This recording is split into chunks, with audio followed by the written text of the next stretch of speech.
Assalamu Alaikum salam. alaikum. You mentioned about how the husband has a financial obligation to take care of the household, of course.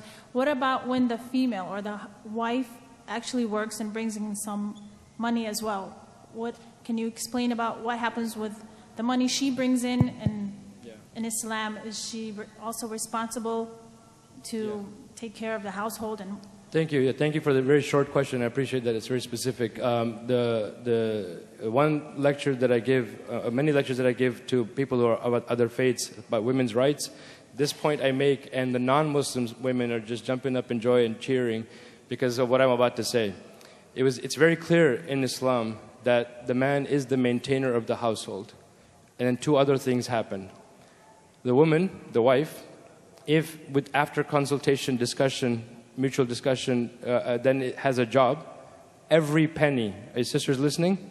I don't want any revolts after this, brothers, but listen. Every penny that she earns is her property for her to keep.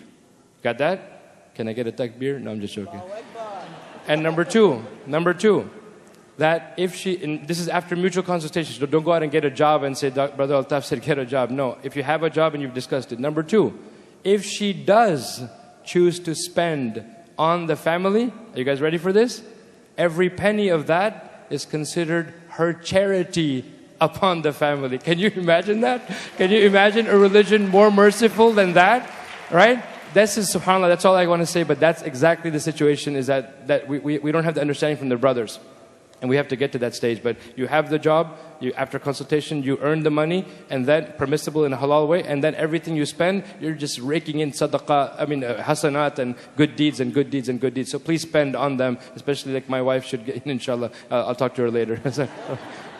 Can I add to that? Can you hear me? I think the other thing is for women to know this, because it's one thing for it to be the case, but when we don't know it, we don't exercise what is our right, okay? And so we then hear a husband who says, oh baby, can you help me with this? No, baby, it's your responsibility to do this. And you don't know what your right is, so you can't demand your right. You can't even exercise your right when you don't know what your right is.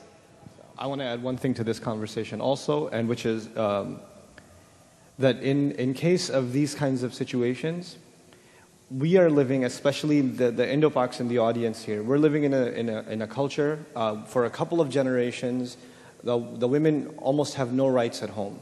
And we're actually marrying them into slavery to the in-laws. I'm just going to say it like it is. There are cases of psychological abuse that are far worse than any kind of physical abuse that are happening in what was supposed to be originally a big happy family, the joint family system, but has now turned into literally psychological torture for these poor women who marry into these homes, and their lives are just given into serving, whoever. And they're actually forced, in many cases that I personally know of, they are forced to go to work, and not a penny of what they earn they get to see themselves. And they are trapped in that situation because they feel that if they ask for anything, then they're going to, you know what they do? The in-laws, they call her parents and say, what kind of daughter did you raise? Right? And so she doesn't want to hear it from her own parents because she doesn't want her sorrow to extend to her original family. So she just bears with it and she puts up with it and she continues to play along. And this kind of insanity needs to stop. Just a couple of weeks ago, I heard of a sister who, they married her in Pakistan. Like they moved to Canada after the marriage, right? The guy came from Canada. He was a programmer, of course. What else is he going to be? So, so they got married in Pakistan and they moved back. And they're treating her like garbage, right? Like absolute garbage. She doesn't even eat at the same table with the rest of the household, right? And she's living with 3 other of his brothers. Her house is basically a room. She used to live large back in Lahore or whatever. She was living in a big house. Dad took care of her, and now she's living in a room. And going outside of that, she feels uncomfortable because his brothers are always around and he's always at work. And the mother-in-law treats her like garbage. And she couldn't take it one day because she actually ate something from what was supposed to be the mother-in-law's special meal or something. And the mother-in-law just starts yelling at her and tells her, I wish you were dead. Why don't you eat these pills and just get, And she said, you know what, I will. And she says, yeah, go ahead, please, relieve us. And she did, and she took all those pills. And, they had to call 911 and, social services or whatever version of it they have in Canada came in. And the family's now under investigation for, this kind of psychological abuse. And then they call the imam and say, look, these this girl, I don't know how their parents raised her. She went to the kuffar for help. And I was like, Allahu Akbar, sister, go to the kuffar for help. What are you talking about? Who's the kafir here? For God's sake. You people need to be in jail, Allahu Akbar. Yeah. Jazakallah khair.